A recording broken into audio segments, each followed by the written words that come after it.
آله وصحبه وسلم تسليما كثيرا. أما بعد فأهلا وسهلا بإخواننا وأخواتنا الأفاضل في مواصلة جديدة لما سبق البدء فيه من دراسة بعض قواعد القراءة والكتابة الخاصة باللغة العربية. Bismillahirrahmanirrahim. Урматтуу шейх Хабизахулла, Аллах тааланы сактаган болсун. Аллах таалага мактууларды айтып, андан соң пайгамбар саллаллаху алейхи вассалам салам салаттар өткөн соң айтат, урматтуу окуучулар дейт, ушул араб тили боюнча деген сабактарды кантип жазылат, кантип жазыш керек, кантип окуш керек, ушулар тууралуу сабактарыбызды улантууга кош келиңиздер дейт. وكنا قد توقفنا في الدرس الأخير عند درس التنوين، وعرفنا أن التنوين هي نون ساكنة تلحق بآخر الكلمة نطقا لا خطا. Сабакта деген биз деген танвин тууралуу сөз кылып ошол жерге биз токтогон элек дейт. Танвин тууралуу жана айткан элек, танвин деген бул эмне? Бул деген нунус сакина деп айтат. Сүкүн менен келген нун тамгасы сөздүн аягына кошула турган, бирок сөздүн аягында бул бир эле айтылып эле кошулат, бирок жазылбайт. وبهذا نكون قد أتممنا عدة قواعد من قواعد القراءة والكتابة. بدأناها أولا بالحروف،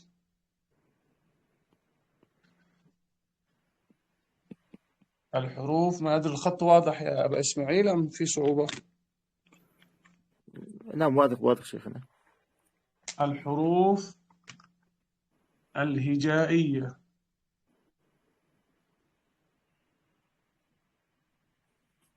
الهجاء،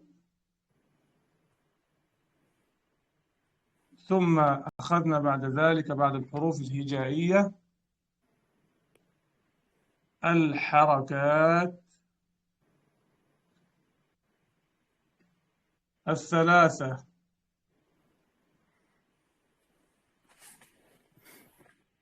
ثم بعد الحركات الثلاثة أخذنا المدود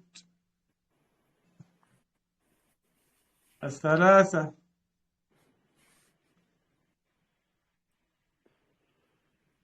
ثم بعد المدود الثلاثة أخذنا السكون، وبعد السكون أخذنا التنوين،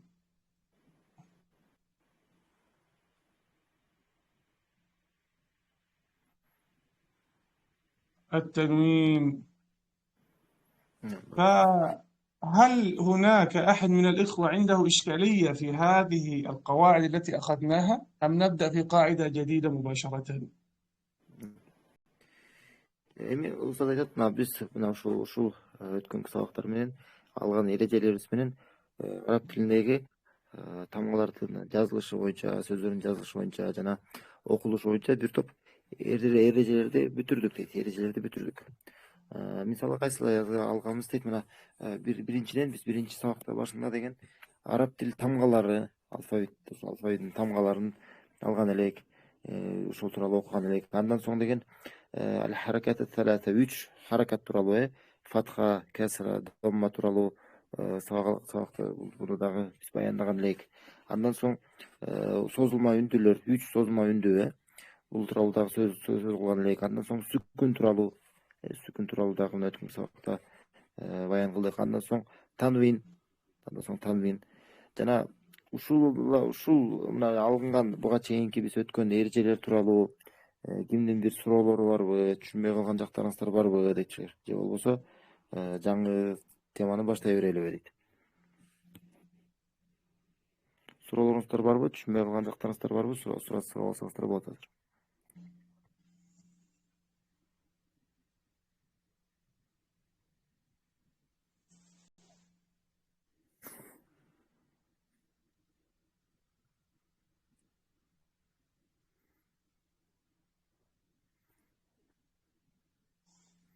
نعم شيخنا، أظن كلها واضحة ولله الحمد. طيب الحمد لله. طيب جزاكم الله خيرا.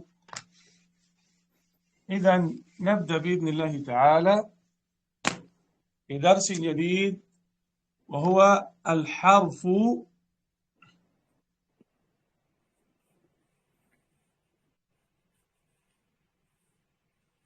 المشدد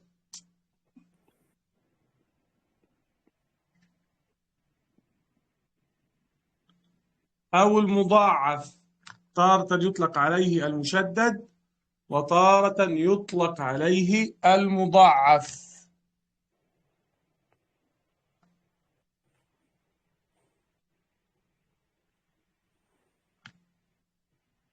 نعم.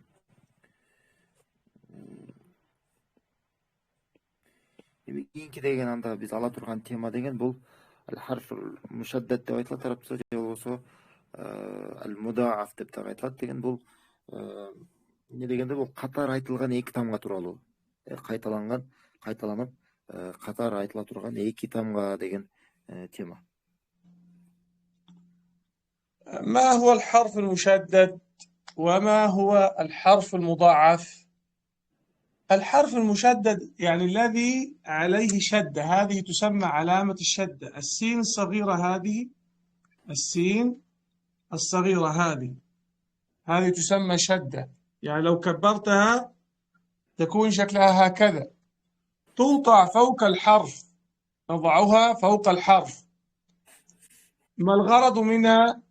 هي إشارة إلى أن تحت هذه الشدة أو أسفل منها ليس حرفا واحدا، ولكن حرفان من جنس واحد، باء وباء، تاء وتاء، ثاء وثاء، هكذا.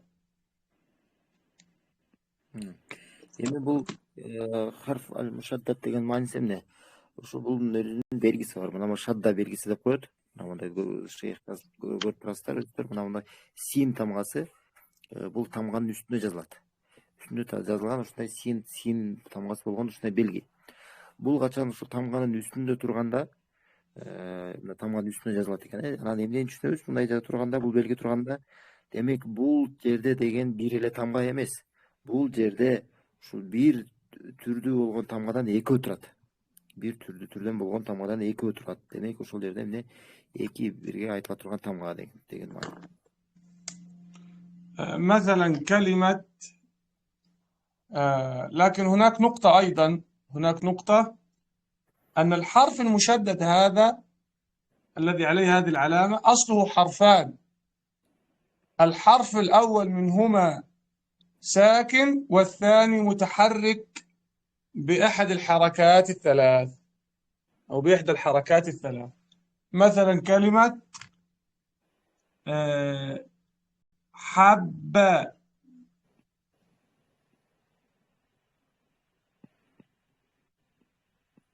حب، هذه الكلمة عليها شدة على أحد حروفها. هذه الشدة تخبرك أيها القارئ أنك تقرأ هذه الباء مرتين، مرة ساكنة مع الحرف الذي قبلها، ومرة أخرى بحركة الفتح. حب يعني كأنها في الأصل هكذا، حب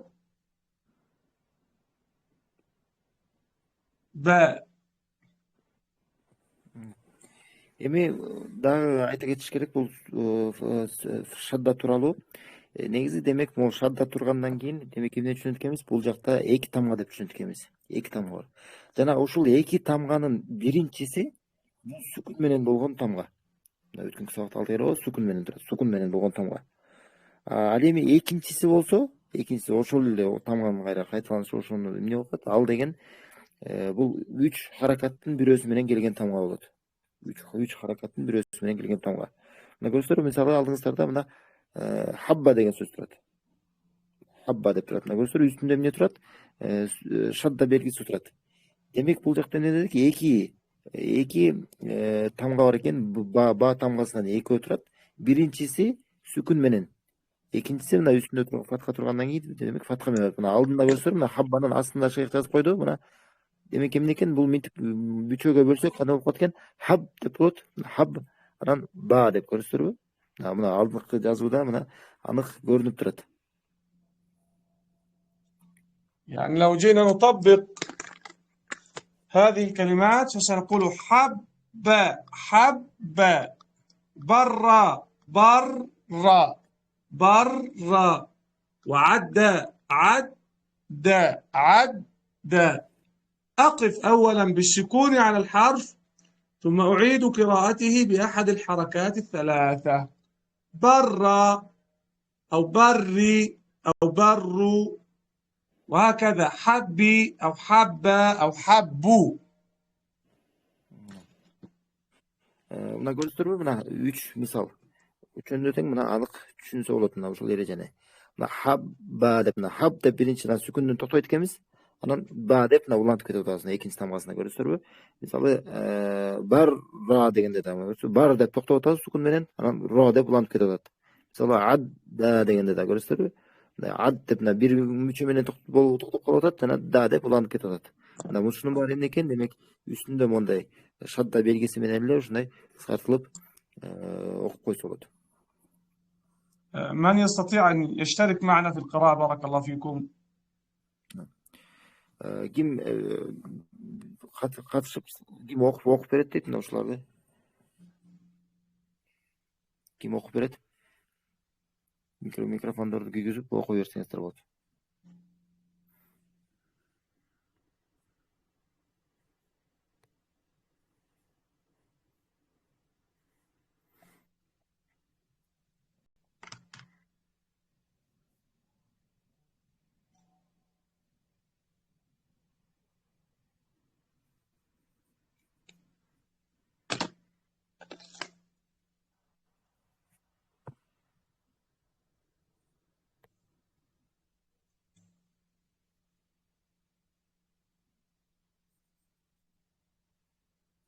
Окуучулар барбы? هل الدرس فيه صعوبة أزيد يعني شرحا أكثر فيه حتى يتضح؟ لا واضح لا مقصود بكنا طيب خب لو الصوت يرتفع شوية حتى يستفيد الإخوة.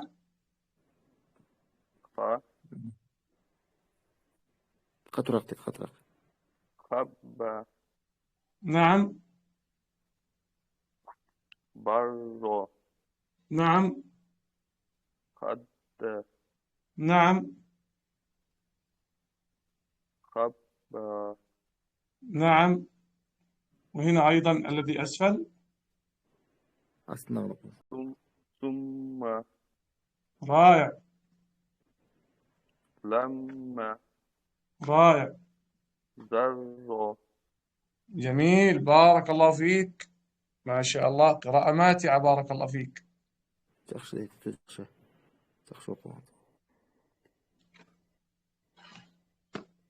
من يشترك أيضا معنا؟ داغي كيما وقت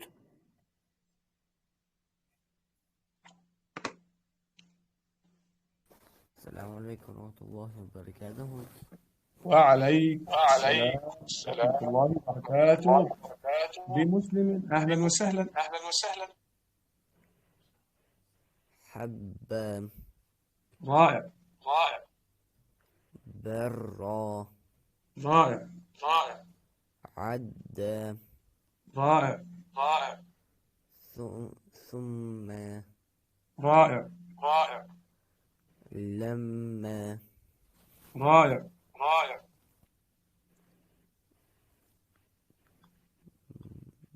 نس لا هي هذه ذا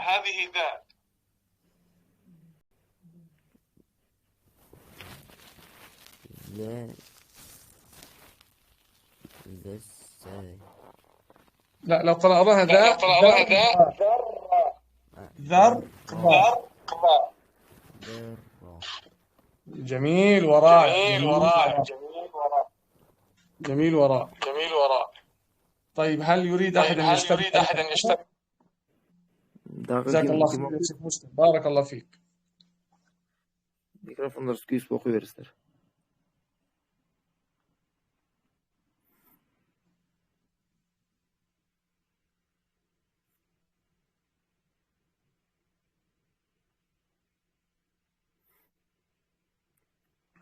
Дагы окуучулар барбы? Men o'qib ko'raman. Assalomu alaykum. وعليكم السلام ورحمة الله. Окуй бересиз. Habba, رائع barra, رائع adda, رائع thumma, رائع lamma, رائع zarra. رائع. طيب ابقى معنا لا تفصل، سنطور الكلمات إلى حروف أكثر، لكن ابقى معنا قليلا بارك الله فيك. هذه مثلا الكلمة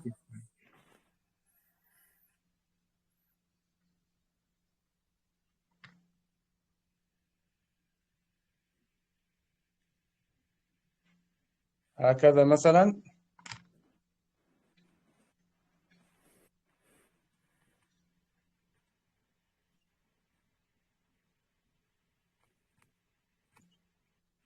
صدق ومثل هذه. ممكن تقرأ مباشرة ما أكتبه. Окуй берсеңиз болот дейт. Ал шейх жазган жазса, жазып аткан нерсе сразу окуй берсеңиз болот. Men o'qib beraman be. Окуй бересиз. Hussila, أحسنت صدق. جميل رائع جدا. لو تتمهل شوية قليلا في القراءة، يعني أريد إخوانك وأخواتك أن يحصلوا منك على أكبر فائدة. يعني حاول أن تطيل صوت القراءة نوعا ما لكي يستفيد الإخوة والأخوات من قراءتك الجميلة.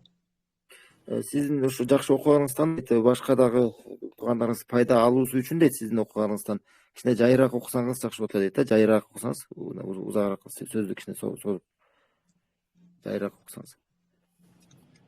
Ma'qul, tushundim. Hussila, رائع صدق, رائع يحض, رائع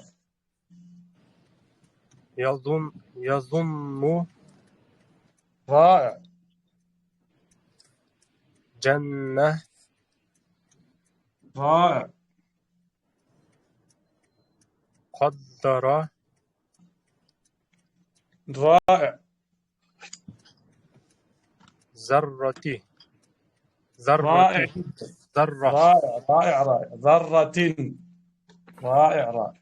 ذرة. من يشترك معنا أيضا بارك الله فيكم، جزاك الله خيرا. قراءة ماتعة وطيبة واضحة ما شاء الله. جيد جيد. مسلم أو أحد الإخوة يشترك معنا أيضا. Дагы ким окуйт дейт? Дагы ким катышып окуйт дейт? مسلم تفضل.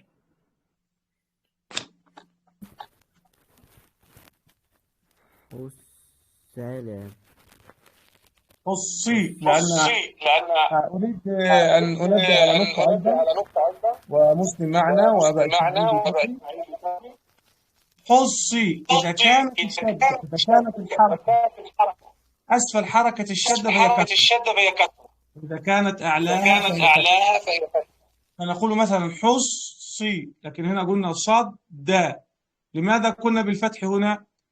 لأن الحركة فوق الشد. أما إذا كانت أسفل الشدة أو أسفل الحرف كلاهما فأنطقها كسرة. ففي بعض الأحيان ترسم هكذا وبعض الأحيان ترسم هكذا أيضا. يعني في هذه الصورة تجدها وهذه الصورة تجدها هكذا، يعني إما هكذا وإما هكذا، فكلاهما كسرة. Ол жакта айта кетчү маселе бар дейт. Могул жерде хуссила деген сөздү көрүсүзөрбү? Могул жакта шадда белгисинин астында турат, мындай турганда бул касра менен окулат деген белги болуп калат. Тамганын үстүндө болсо дагы бирок шадданын астына болгондон кийин демек болду. Демек бул деген касра экендигин көрсөтөт бизге. Ошол менен ошондой эле тамганын өзүнүн астында да болуп калышы мүмкүн. Мына көрөсүздөр мына. Көрсөтүп тамганын өзүндө шадданын астында эмес, тамганын астында болуп калышы мүмкүн. Мына эки жазылып тең, бул туура экөөндө тең. Эмне болот экен? Бул деген касраны бизге билдирет. هيا مسلم نبدأ بارك الله فيك. مسلم окуй бер. حصل رائع. صدق رائع. يحد رائع. يطن يظن.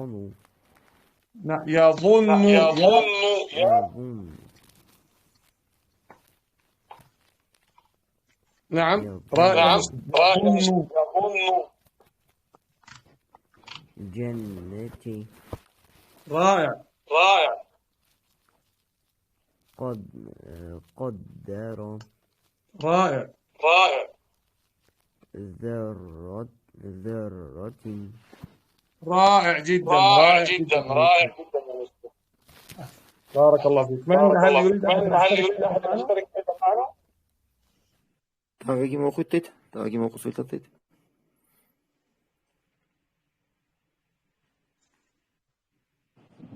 Устаз, биз просто бир суроо неме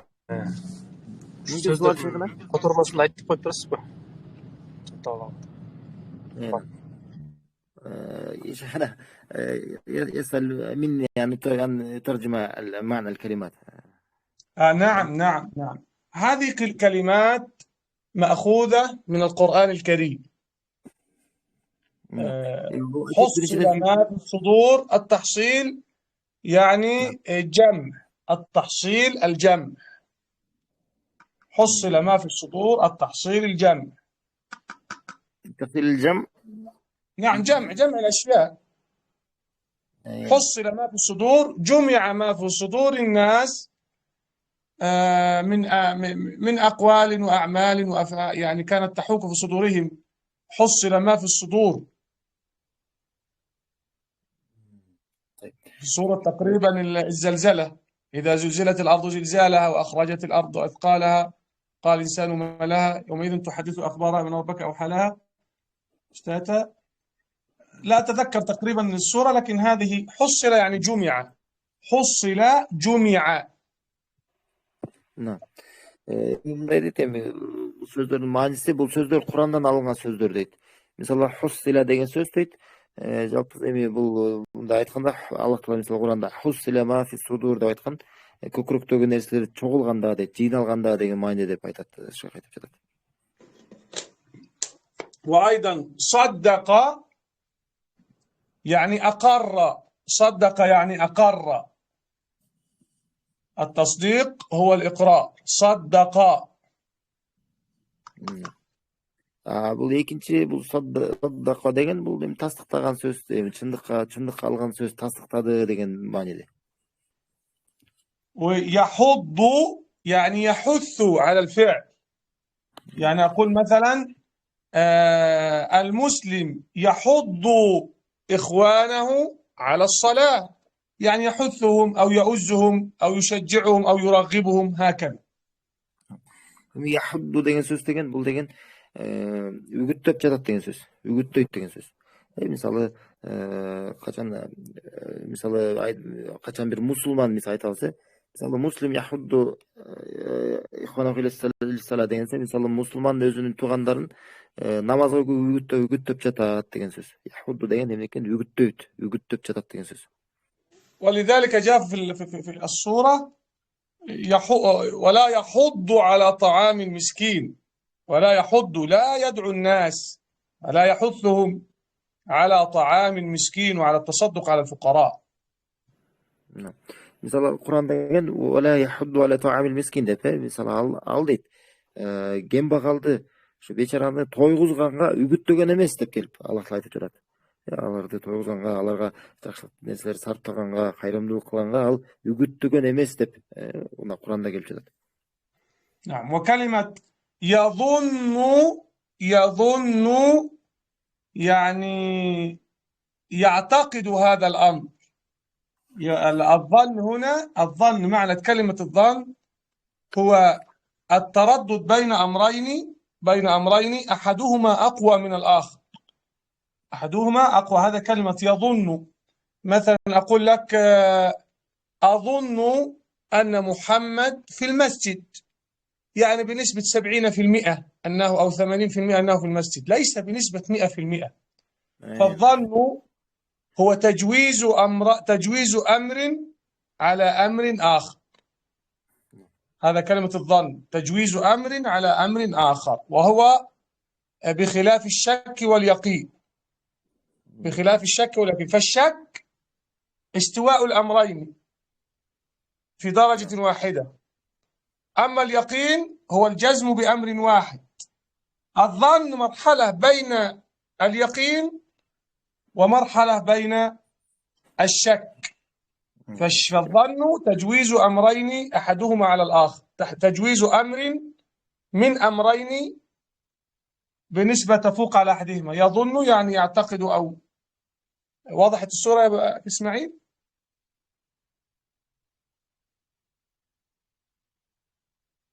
وإسماعيل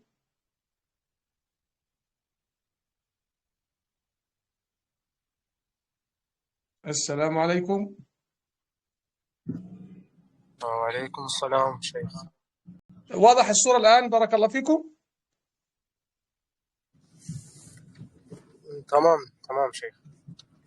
لا أدري أبو إسماعيل يوضح للإخوة. توقف الشبكة.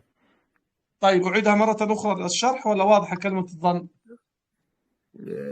الأخيرة ما استمعت يا شيخنا. أي أنا أقول أن كلمة الظن نعم هو تغليب أحد الأمرين على الآخر. الظن نعم. تغليب أحد الأمرين. وهذه الكلمة وسط بين كلمة اليقين. فاليقين هو الاعتقاد الجازم في شيء واحد. الظن تجويز أحد الأمرين على الآخر. والشك استواء الأمرين لا ترجيح بينهما، استواء أمر بين شيئين لا ترجيح بينهما. فالظن تغليب أحد الأمرين على الآخر. هذه كلمة يظن.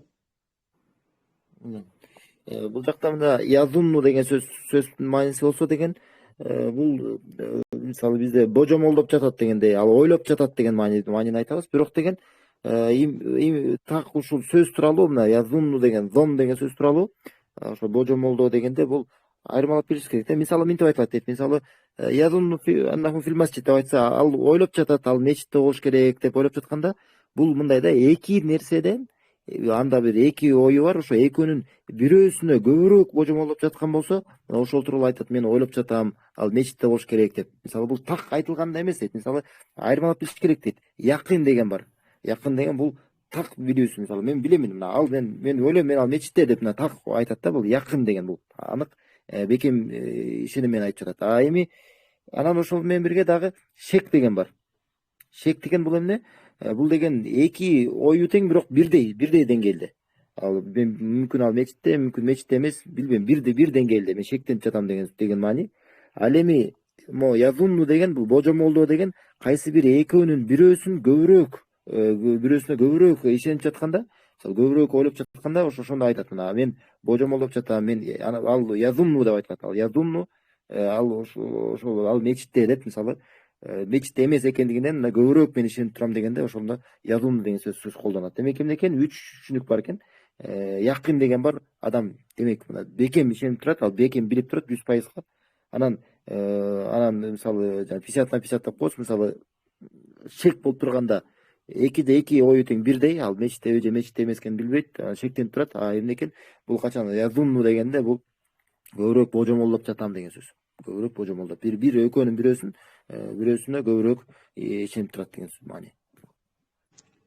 كلمة جنة، الجنة معروفة الجنة هو البستان العظيم المليء من خيرات الله من الثمار والفواكه والأشجار الطيبة، وقد أطلقت على دار المقامة أو الدار الآخرة دار المؤمنين نظرا لما فيها من الأشجار والأشياء المبهجة.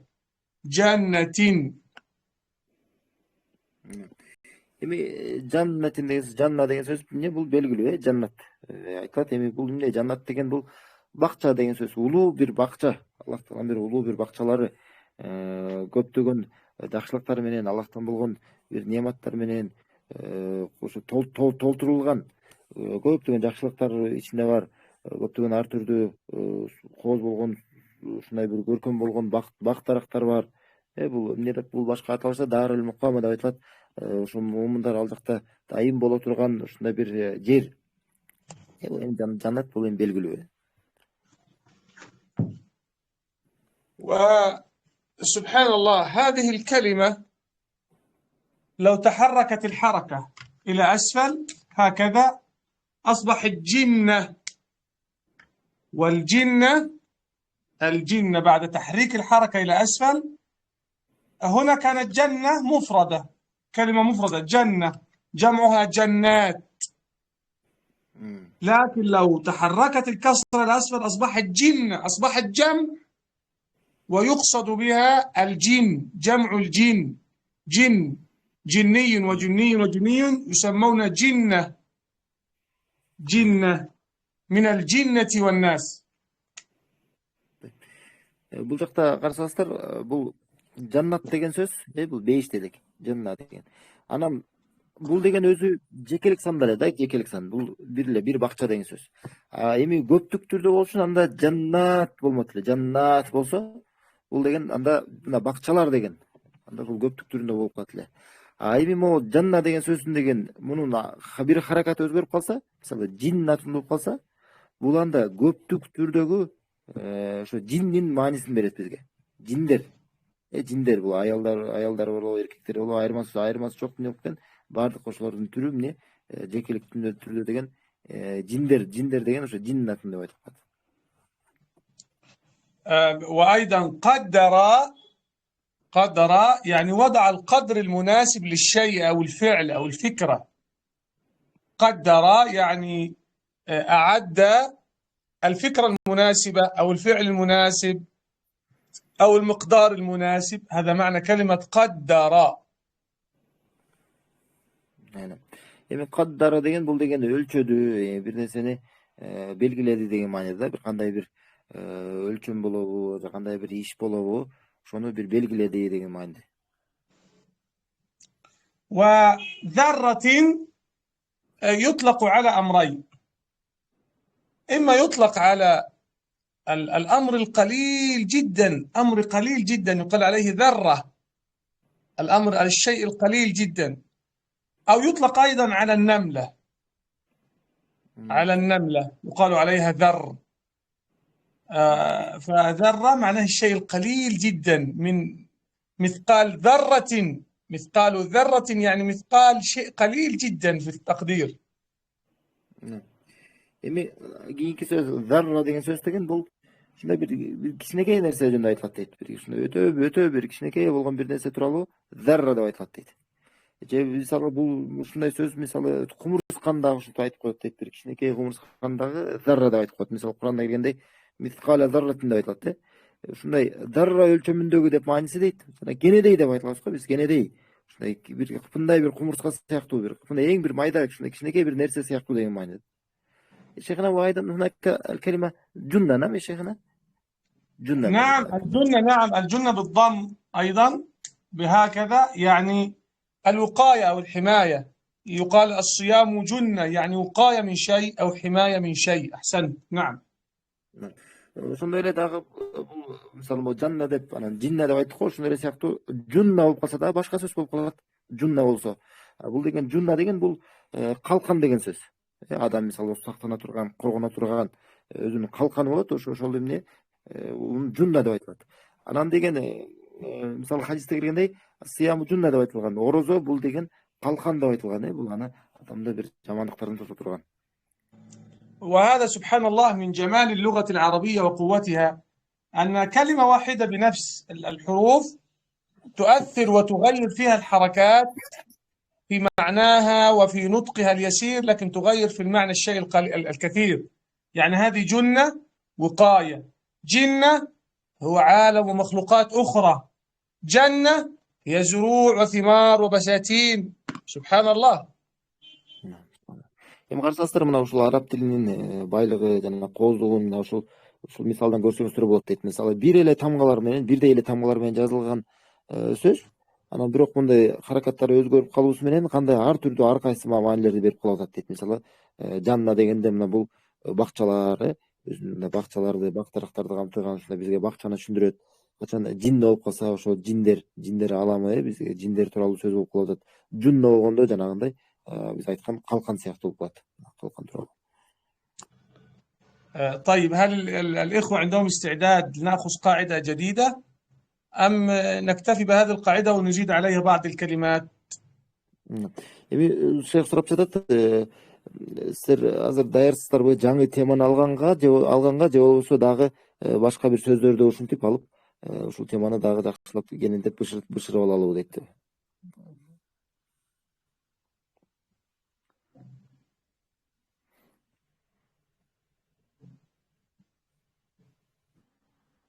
Устаз, жазакаллаху хайран. Мен биринчи жолу катышып атам да, просто анан бул берки биздин туугандар кандай десе ошондой эле боло берсин. Аларга оор болуп калбай дейм да. Кээ бир сөздөрдү аябай неме чечмелеп берип турбайбы. Анан просто баягы котормосун сурап көрөйүн дегем да. Рахмат. Туугандар эмне десе ошондо. Айтып кетип турабыз, мындай эле котормосун айтып коюп турабыз иншалла кийинкиде. طيب يا شيخنا، هذا الأخ يقول، أخ الفاضل يقول أنه يشارك معنا أول مرة في هذا الدرس، نعم. ويقول إذا ما يكون صعبا للآخرين بالنسبة لهذا، يقول يعني واضح الحمد لله لهم أم أزيد شرحا فيه أكثر؟ يا شيخنا واضح والحمد لله. واضح، نعم الحمد لله. طيب، أنا يعني سأطبق بعض الكلمات اليسيرة هنا لهم، يعني من باب الإتقان الأكثر، يعني تطبيق أخير حتى ننتقل إلى قاعدة جديدة بإذن الله، ولكن هذه تزيد الأمر وضوحا. نقرأ هنا، انظرون: قوة، قوة، كرة، سعيرت،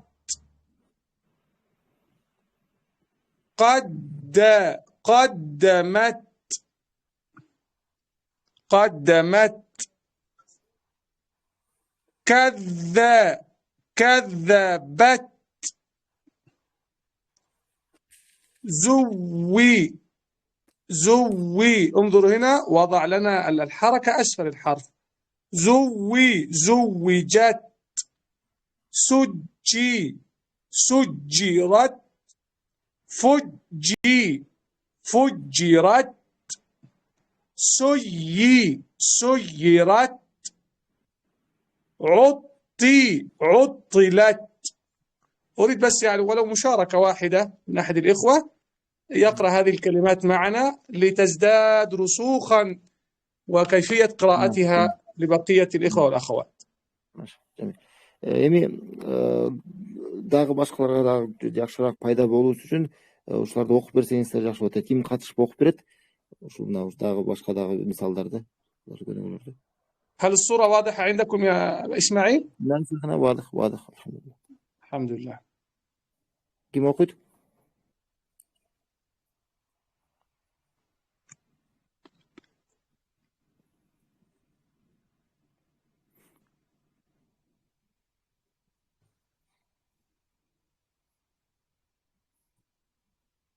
Жақсы эле көрүнүп турабы?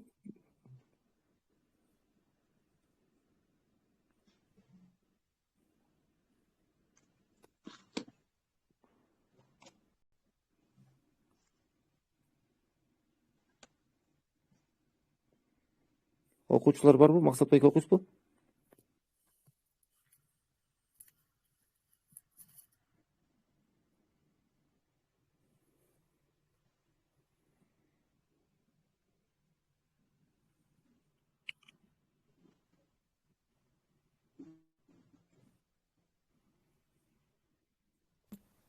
نعم مسلم. قوة تفضل يا مسلم. قوة كرة كرة. نحاول أن نأتي بها مسلم. كرة. كرة كرة نعم.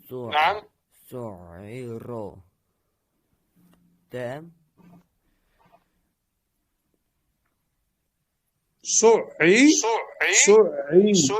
رات.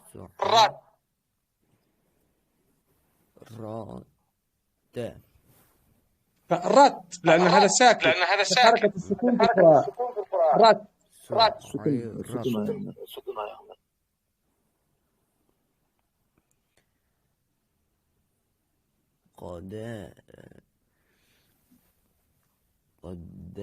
قدمت لا مسلم سأنطق هذا الحرف يا مسلم بارك الله فيك مرة ثانية. مرة كأنه ساكن عن هذا الحرف، والمرة الثانية مفتوح. أقولها قدمت.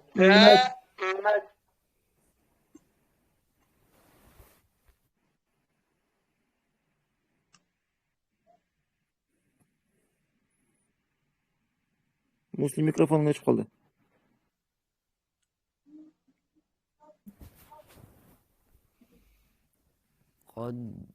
قدمت. نعم جيد.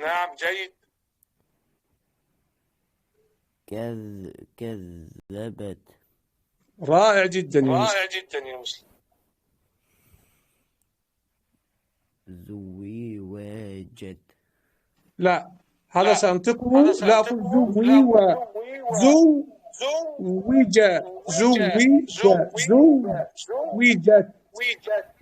زوجت. رائع. سجرت. رائع. فجرت. سيرت.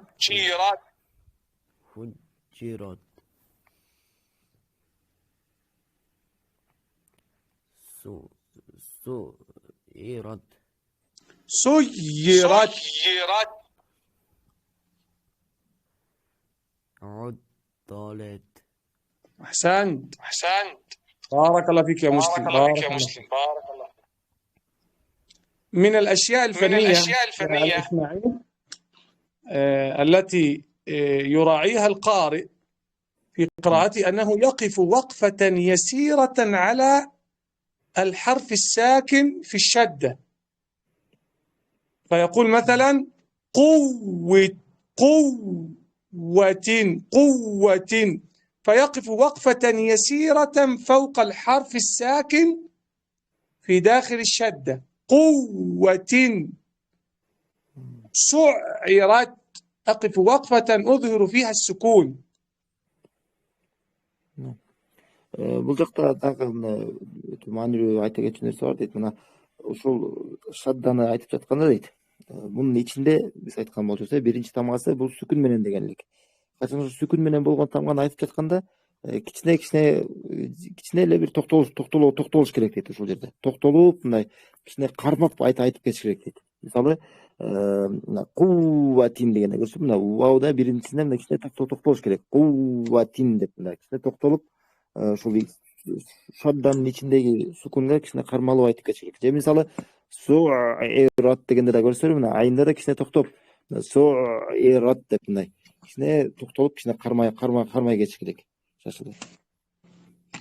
طيب لعلنا الآن ننتقل إلى قاعدة جديدة يسيرة إن شاء الله، وإن شاء الله تكون واضح. ولو أي درس من الدروس إن لم يكن واضح لبعض الإخوة أو الأخوات وعنده إشكالية، ليس عندي مانع أن نعيد الدرس من جديد ونشرحه ونستفيض فيه حتى يكون واضحا وضوحا تاما. جميل. Айтат, эми так жеңил болгон дагы бир эреже бар дейт, ошого өтө берели дейт. Бирок эгерде кандай бир сабак түшүнүксүз болуп калып турган болсо, бир жагын түшүнбөй калчу болсоңор, анда деген эмне дейт? Мен деген эгерде кааласаңар кайрадан муну түшүндүрүп бергенге даярмын дейт. Кайра кайталап өтүп бергенге, түшүндүрүп бергенге даярмын дейт. هناك درس لطيف وجميل اسمه الشمسية والقمرية. الشمسية والقمرية، ما معنى هذا الكلام؟ Бул жакта деген дагы ушундай жакшы бир кыска бир тема бар. Бул деген мо ошо эки тамга тууралуу ал деп айтылат. Аш-Шамсия анан ал-Камария деп экиге бөлүнөт да. Ал күндүк болгонду жана ал айдык болгону деп айтылат да. Эми Аш-Шамсия ал-Камария деп эле жаттап калыңыздар. Мааниси эмне дейт? قبل حتى أفهم هذا الكلام لابد أن نوضح بعض الأمور. الكلام في اللغة العربية ينقسم إلى 3 أقسام لا رابع له. الكلمة أو الكلام في اللغة العربية إما أن تكون يعني لو قلنا هنا الكلام أقسامه 3.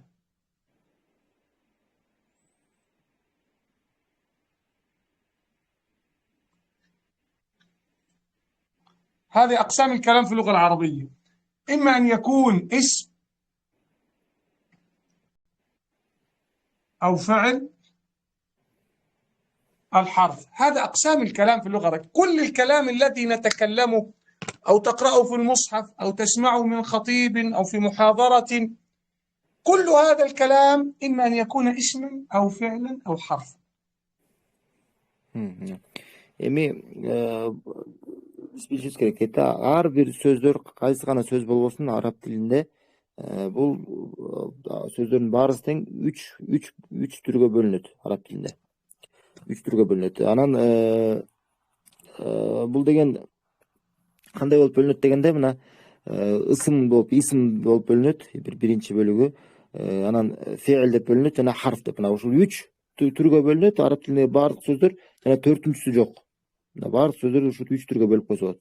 Исм деп коет бир нерселердин аталыштары, анан фе'л деп коет бул этиш деп айтып жүрөбүз, жана харф деген жана предлог деп коебуз.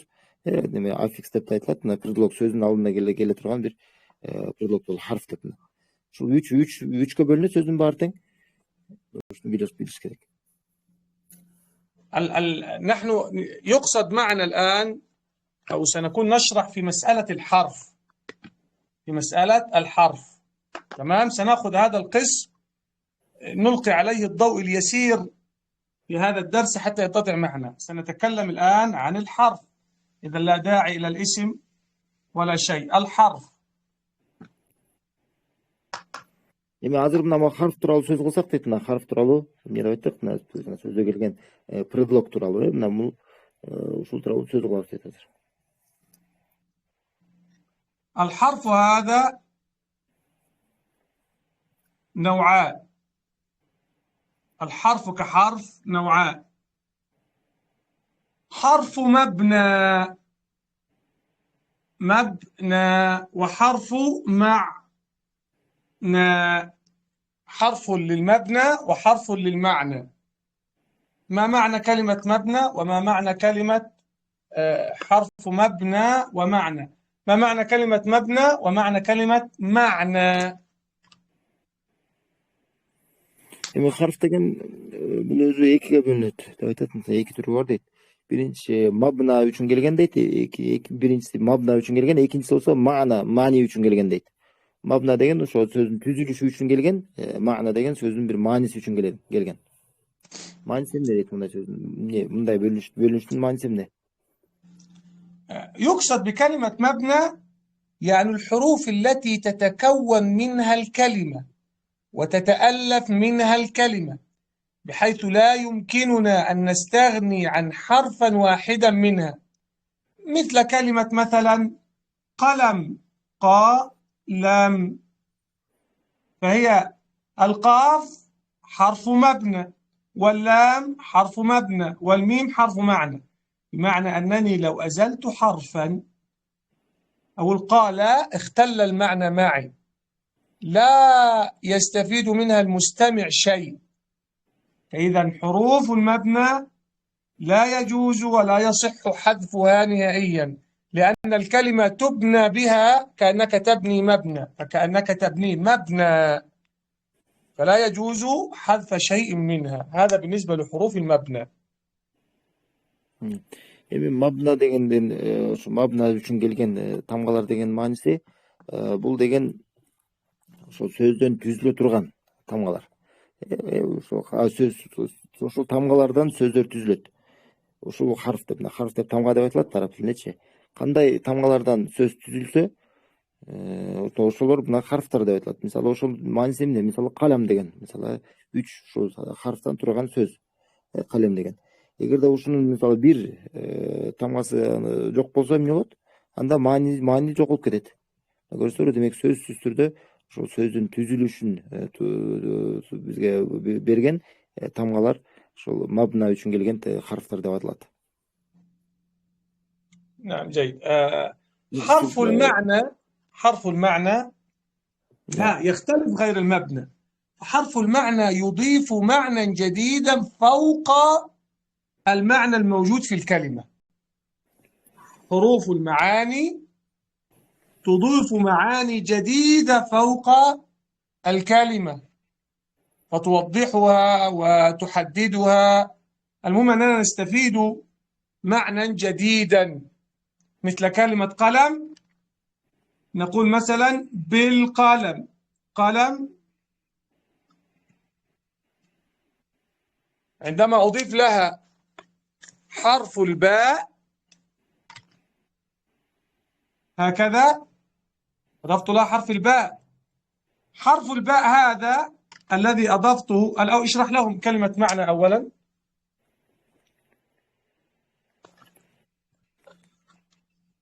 إسماعيل اشرح لهم كلمة معنى، أن كلمة معنى حروف المعاني هي التي تضيف معنى جديدا فوق المعنى الأصلي للكلمة.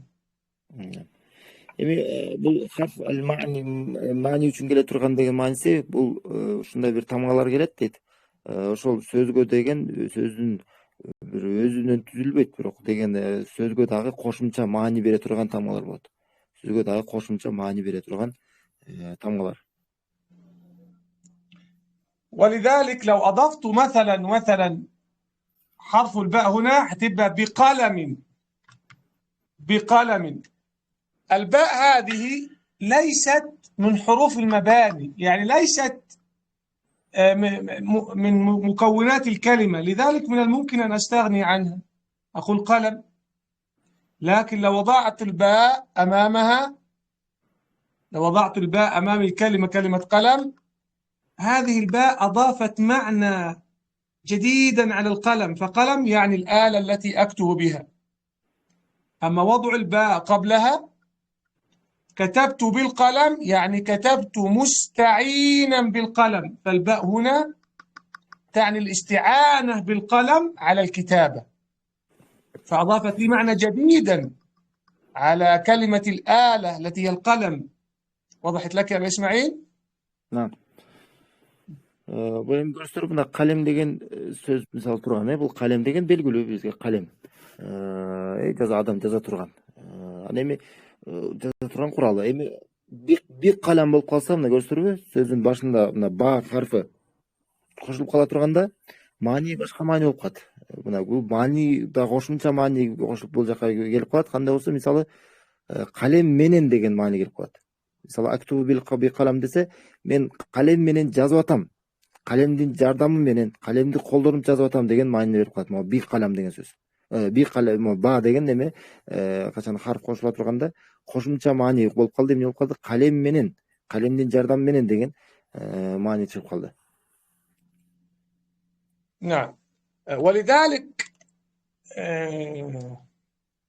كيف يفرق الإنسان بين حروف المباني والمعاني؟ بحذف حرف من الكلمة. إن وجد الكلام مستقيما والكلام له معنى، إذن الحرف الذي أزيل كان حرف معنى. أما إذا وجد الكلمة اختلت في نظامها وفي فهمها، فتكون هنا الحروف أو الحرف الذي أزلته من حروف المبنى، من حروف المبنى. Эми кантип айырмалап биле алабыз дейт бул тамгаларды деген. Бул ошол сөздүн түзүлүшү үчүн келген тамгабы же болбосо бир кошумча маани бере турган келген тамгабы деп кантип билебиз? Бул ошо сөздүн негизин карайбыз дейт. Эгерде сөз өзү жазылып турганда кандай эмне тамгалардан жазыла турган болсо, демек бул өзүнүн түзүлүшүнө келген тамгалар. Ал эми ага дагы кошумча бир ашыкча бир тамга кошулуп кала турган болсо, демек ал кошумча маанини бере турган келген тамга дейт. طيب، لذلك تجد حروف المعاني من الممكن أن يكون تركيبها حرف واحد مثل الباء أو اللام أو الواو، أو تكون مكونة من حرفين مثل من وعن، أو 3 حروف مثل إلى وعلى، وهنا أيضا ال. هذه كلها أنواع تسمى حروف المعاني. حروف المعاني يعني لكل حرف منها معنى يدخل فيها، لكل حرف منها معنى تدل على معنى زائد على الكلمة، ولذلك ممكن أن تتكون من حرف أو حرفين أو 3 أحرف. Эми бул тамгалар дейт, мына ушул кошумча бизге маани бере турган тамгалар, булар бир тамгадан турушу мүмкүн. Мисалы ба тамгасы, же болбосо лям тамгасы, же вау тамгасы, же болбосо 2 тамгадан турушу мүмкүн. Мисалы мин харфы, мин же ан, же аль деген мисалы азыр, же болбосо 3 тамгадан турушу мүмкүн. Мисалы иля деген, же аля деген. Ушул харфтар бул өздөрүнүн бир мааниси бар, жана бул кайсы бир сөзгө келе турган болсо, бул деген ошо кайсы сөзгө кошула турган болсо, мына ошол сөзгө кошумча маани берет.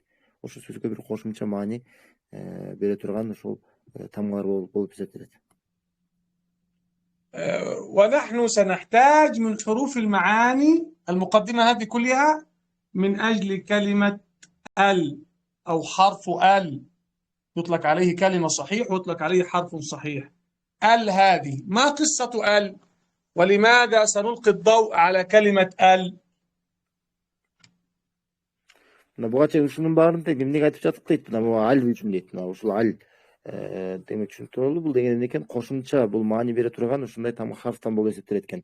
Сөздүн өзүндө кошулбайт, бирок кошумча болгон, кошумча бир бизге да маанини кошумча бере турган, бирок сөздүн өзүнөн түзүлбөйт. Эми бул мааниси эмне? Бул аль дегендин мааниси эмне? كلمة ال أو الحرف ال الذي سيكون معنا الآن هو تعرفنا أنه من حروف المعاني. ماذا تعني من حروف المعاني؟ يعني أنه يضيف على الكلمة شيئا جديدا، شيئا جديدا. وال هذه إما أن تكون شمسية أو تكون قمرية، شمسية أو قمرية. ما معنى المقصود بشمسية وقمرية؟ Lekin эми бул деген аль деген маани бере турган харфтарга кирет экен дедик, харфтарга кирет экен. Демек эмне жаңы бир маанини бере турган, эгер сөзгө кошулуп кала турган болсо, бир жаңы бир маани берилет деген. Эми жана ушул аль деген харф деген бул деген экиге бөлүнөт деп айттык. Аш-шамсия жана аль-камария деп. Аш-шамсия деген күндүк аль болот, жана аль-камария деген айлык.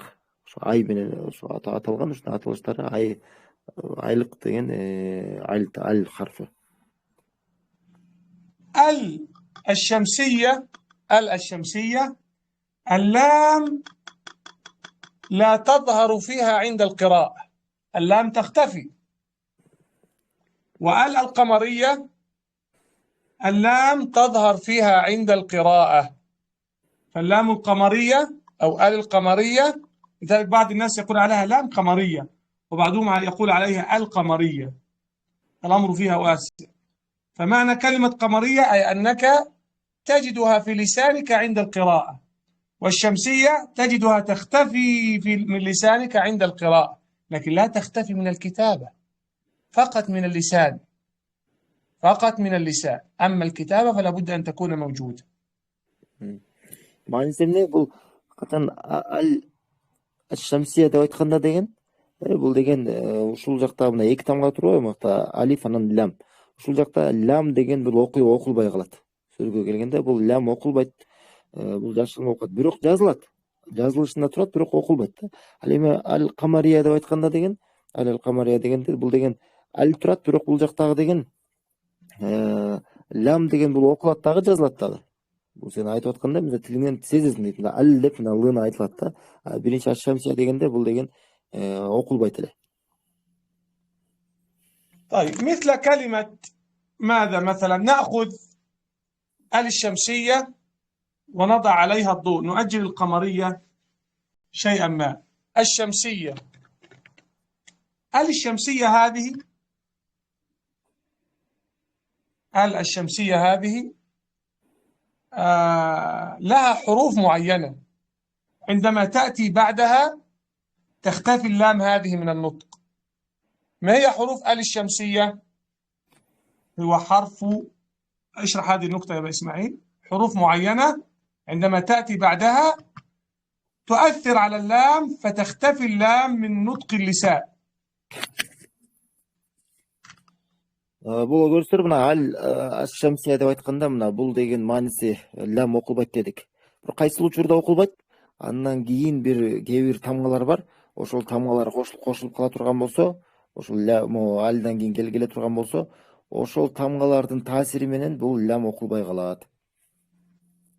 Эми кайсы тамгалар ал? Кайсы тамгалар?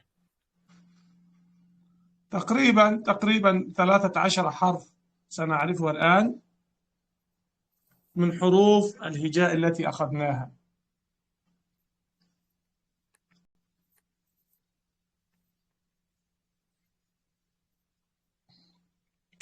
أول حرف معنا التاء،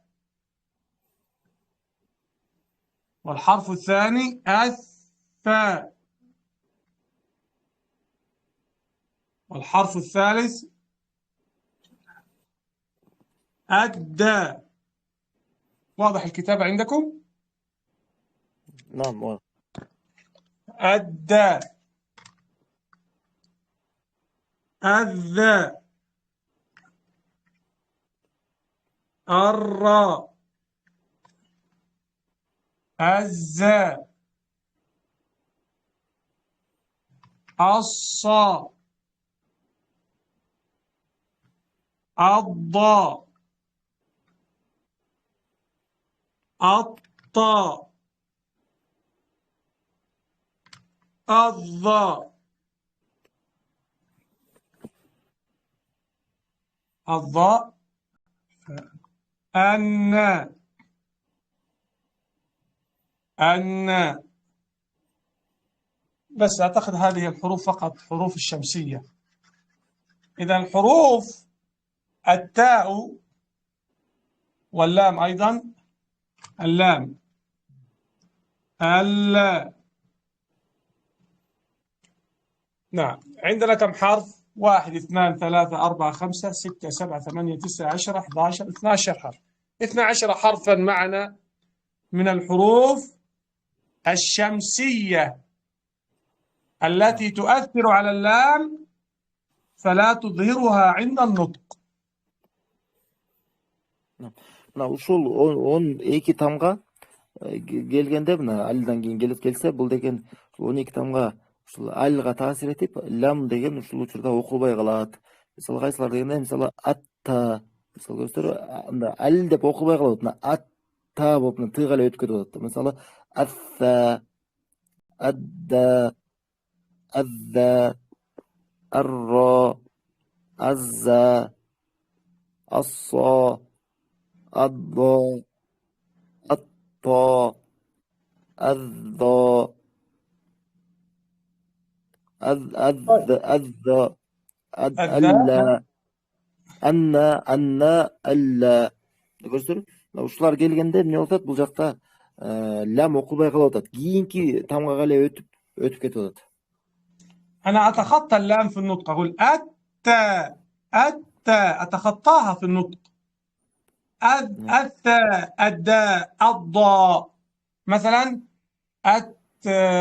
التمر أو الثعلب أو الدار، الذرة، الرحمن، الزعيم، الصابر، الضرس، الطائرة، الظفر، النور،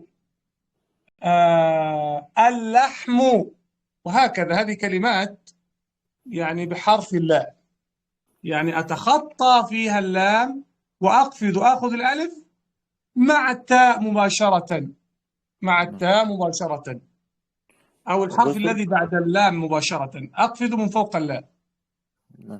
Көрсөр мына ал болуп туруп ушул тамгалар келгенде эмне болуп калат экен? Лямды деген биз окубай калат экенбиз дагы. Ошол адан соң эле кийинки тамгага эле секирип өтүп кетет экенбиз. Көрсөр атта болуп калып атат. Лям окулбай калат, атта болуп эле кийинки тамгага өтүп кетип атат. نعم. طيب، لماذا نحن نخفي اللام هذه في النطق؟ Эмнеге окушта биз лямды окубай калып атабыз? Эмнеге жашырып коюп атабыз? سأشرحها لكم.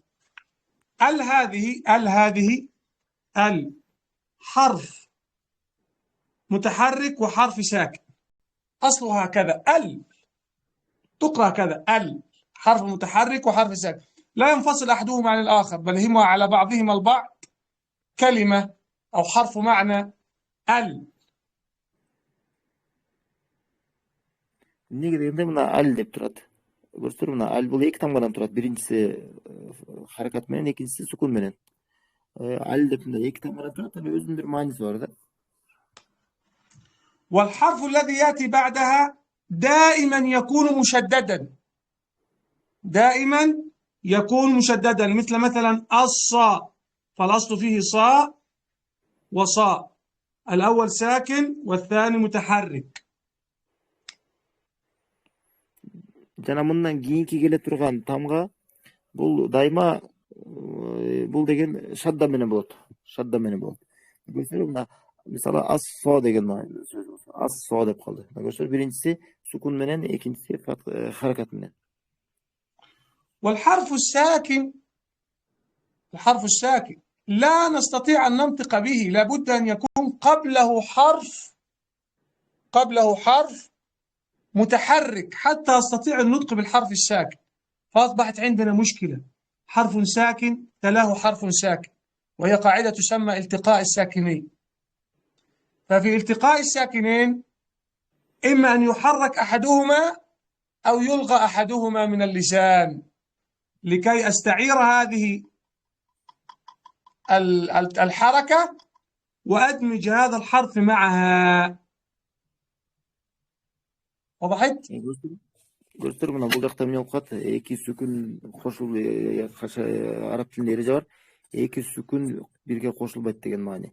Анткени эки сүкүн бирге болуп калганда ал айтылбай калат. Сөзсүз түрдө сүкүнгө чейин харакат менен келген тамга керек бизге өткөн сабакта айткан элек. Ошол себептен мисалы бул деген эки сүкүндүн бирөөсү түшүрүлүп калат, бирөөсү окулбай калат. فهم قالوا هنا لا، نحن يعني لن نحرك الحرف، ولكن سننفي هذا كأن هذا ليس موجودا أصلا. فأقول الصا، أين اللام؟ اختفت من اللسان. لماذا اختفت من اللسان؟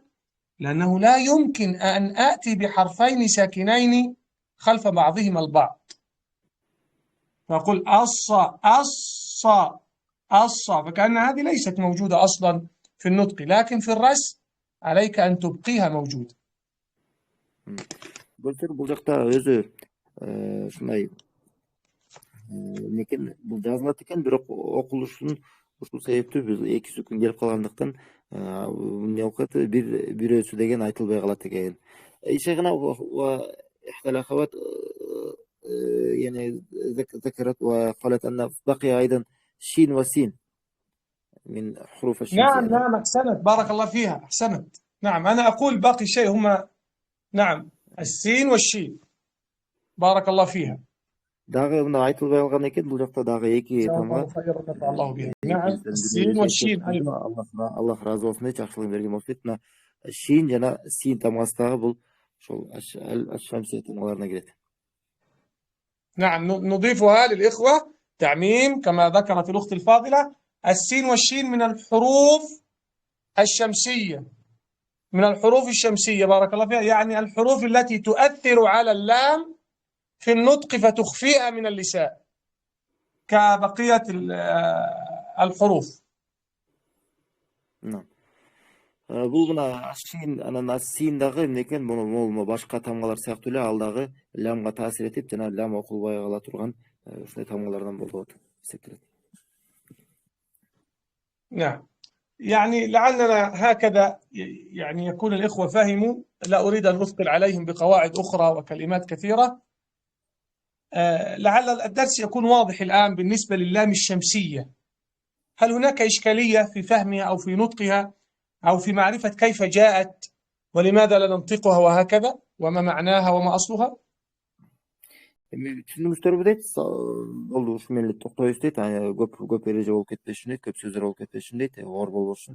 Анан түшүнбөгөн калган жактарыңыздар барбы дейт, ушул боюнча кандай эмнеге айтылбай калат экен, кандай айтылыш керек экен, ушул ал тууралуу, аш-шамсия тууралуу сурооңуздар барбы?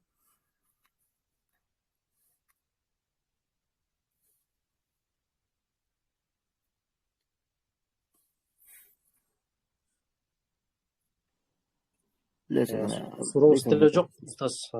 Аллах ыраазы болсун. أخونا يقول أن ليس هناك أسئلة شيخنا. الحمد لله. بالنسبة للمعنى التي تضيفه نؤجله لأنه يعني يريد شرحا مستوفيا. يعني تارة تكون للاستغراق أو شيء يسمى الاستغراق وشيء يسمى العهد والاستغراق، يعني لها عدة معاني، لكن أنا أريد فقط كيف تقرأها الآن. يعني لا نريد أن نغوص في معانيها الآن، نؤجلها وسنأخذ درسا كاملا لحروف المعاني نشرح فيه معناها. Эми ал өзү бул эмне маанилерди берет, истиграк деген, ал деген маанилер бар. Булар тууралуу эми өзүнчө башка бир сабакта түшүндүрөлү дейт, анткени кичине тереңирээк сөз айтыш керек болот дейт ал тууралуу. Иншалла кийинки сабакта түшүнүп. فقط الذي نركز عليه الآن كيف ننطقه وكيف نتعامل معها في القراءة وفي الكتابة، وهذه أمران متناقضان بالنسبة للقراءة والكتابة. عندما تملى سيقول لك هكذا، عندما يكون هناك إملاء أو تستمع واحد يتكلم وأنت تكتب وراه، يقول لك مثلا والسماء، لابد هو قال السماء، قال السماء، السماء. انظر، هذا هو الذي خرجت من اللسان بهذا الشكل، ألف وسين وسين وميم وألف مد وهمزة متحركة بالضم. لكن عندما أنت تكتبها ستكتبها هكذا. عندما تضف ما الذي حدث معنا في وقت الإملاء؟ أضفت اللام هنا وهي ليست موجودة في اللسان. نقول هذا النطق الذي يظهر من لسانك. شوف هذا رسمة اللسان وهذا رسمة الكتابة باليد، حتى يتضح للإخوة مثلا، تمام، حتى تكون واضحة لهم. هذه اللسان ينطقها هكذا، السماء، السماء. لكن عندما تكتبها بيدك ستكتبها السماء، السماء. ما الذي حدث أيها الإخوة الأفاضل؟ الذي حدث أنني في الكتابة أضفت لام هنا وأدمجت السين في السين ووضعت فوقهما شدة، فتغير شكل الكلمة من النطق باللسان إلى الكتابة باليد.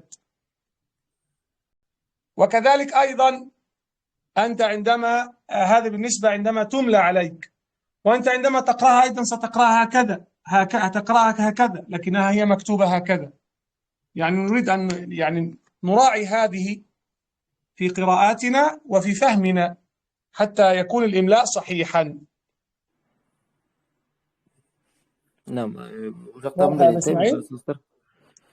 Бул жакта эмнеге биз азыр эң башкысы кантип окулуш керек жана кантип жазылыш керек ошого көңүл бурсаңыздар дейт көбүрөөк. Анткени окулуш менен жазылыштын айырмасы болуп калышы мүмкүн. Мисалга алсаңыздар, бул жакта асл сама деп мисалы биз айтып атканда, мисалы биринчи жазылгандай эле кылып айтып аткан болобуз. Мисалы алиф болот, син, анан кайра син, анан мим, алиф, анан хамза болуп эле, мына асл сама болуп эле ушинтип эле айтылат да мисалы мына. Эми жазылышына келгенде такыр башкача болуп калат. Көрсөң, мына экинчи мына астында жазылгандай алиф кошулуп калат, синдин үстүнө шадда болуп калат, мисалы ассама деп жазылып калат. Көрсөңөр башкача. Ошондуктан жазылыш менен окулуштун айырмасы болуп калышы мүмкүн. Мына ошондуктан бул окуганга дагы анан адам кантип жазыш керек, айтылыш кантип айтылат, кантип окулат, кантип жазат, кантип окуйт, мына ошолорго дагы жакшылап көңүл бурсаңыздар дейт. هل الآن هي واضحة؟ الحمد لله. يعني لعلنا نكتفي بهذا حتى لا أثقل على الإخوة، وإن شاء الله في درس آخر نضيف شيء من المعلومات الجديدة المفيدة. وكل درس في المرات القادمة ستكون فيه معلومات للمعاني. فالدروس في المرة القادمة سنضيف إليها معلومات للمعاني، فلذلك سيكون الدرس مفيد جدا. والدرس أيضا بإذن الله ليس مفيد فقط، ولكن يحتاج الحضور، حتى إذا لم تفهم شيء تستطيع أن تتناقش معي فيه وتفهمه بطريقة أخرى. فسيكون فيه ستكون فيه معلومات أكثر في الفترة القادمة مهمة لا ينبغي أن نجهلها في قراءاتنا أو في كتاباتنا، ترتبط بالمعاني. Эми ушул менен бүтүрөбүз дейт. Эми ар бир сабактар өтө маанилүү дейт. Айтат устаз, анан ошондон калтырбаганга аракет кылсаңыздар, анткени ар бир сабакта деген ушундай маанилүү маалыматтар болот. Ошолор аркылуу кийинки сабактарда катышып, түшүнүп жүрүүңүздөр үчүн ар бир сабактагы ушул маанилерди жакшы түшүнүп, буларды жакшы өздөштүрүп кетүүбүз бизге өтө маанилүү дейт. يعني أنا أقترح اقتراح: أكثر شيء يثبت المعلومة هو أنك تشرح الدرس لإخوانك أو لأخواتك، كذلك الإخوة والأخوات يشرحونه الدرس الذي يأخذونه وفهموه جيدا. لو عندها صديقة أو عندك صديق أو عندك ابن أو شيء، تستطيع أن تشرح له هذه الأمور وهو عنده تقبل لهذا الأمر، فلا بأس بذلك، لا بأس بذلك. فأنت ستستفيد بتثبيت المعلومة وتفيد غيرك بنشر العلم الشرعي. Эми ошондуктан муну өзүңөр жакшы түшүнүп алууңар үчүн дейт, муну башкаларга жеткирсеңиздер да жакшы дейт. Өзүңүздөрдүн мисалы досторуңуздар болобу, жакындарыңыз болобу, үй бүлөңүздүн мүчөлөрү болобу, кимдер болбосун, жаныңыздагыларга ушул шарият тилинде умтулгандарга аларга дагы жеткизип, түшүндүрүп, ушул өзүңөр түшүнгөн темаларды айтып берсеңиздер, силер өзүңөргө да түшүнгөнгөргөндөргө да өтө пайдалуураак болот дейт. Ошондуктан жана бул дагы шарият илимин жайылтуу да болуп эсептелет дейт.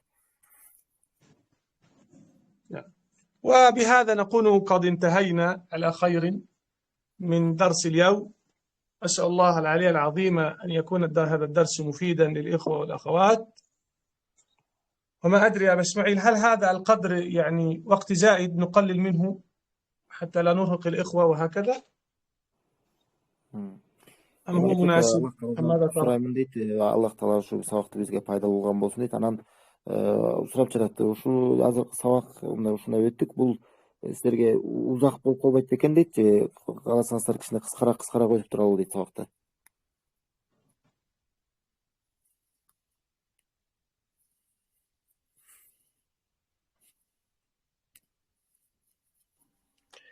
Устаз, сабак 2 саат болду, 2 саат. Менин оюмча биякта نعم ساعتين كان الدرس. نعم ما أدري والله، يعني أنت شوف تقريبا الوقت، لا تقريبا ساعة ونصف، Bir жарым saat من болду да, bir жарым. 5:30 إلى 7:00. 8 мен 8:30 өткөндө кирдим да. Анан Bir жарым saat болду. бул жакта эми баягы жаңы баштагандар турбайбы, анан ошо кыскараак эле болгон жакшыбы деп ойлоп атам. Баягы оор болуп калбагандай болчу. Берки браттар кандай дейт? أخونا الفاضل يقول إذا نقلل يكون أفضل، يقول هو برأيه يقول لأن هناك كلهم يعني مبتدئين يا شيخنا، يعني ويعني هذه نعم المعلومات لا بأس. صعبة لهم سبحان الله، ما نعرف كل هذه الأشياء سبحان الله. طيب لا بأس بذلك. نقلل إن شاء الدرس نجعله ساعة واحدة نتوقف عندها بإذن الله تعالى. يعني كما يا شيخنا كما قلت لك في البداية شيخنا، أن غالب الإخوة الذين يحضرون الدرس، لكن نعم الحمد لله هم يفهمون، لكن الذين يستمعون بعد التسجيل لا يفهم غالب الأشياء. الله المستعان. نعم لا أحسنت، نقطة جيدة هذه، بارك الله فيك. الإنسان نراعيها إن شاء الله في الفترة القادمة، فنقلل. وأي إنسان يستمع إلى الدرس ولا يفهم شيء، حتى لو لم يحضر معنا هذه الدروس، لا بأس أن يسأل أو يرسل الأسئلة أو يريد إيضاح شيء، لا بأس بذلك بإذن الله تعالى.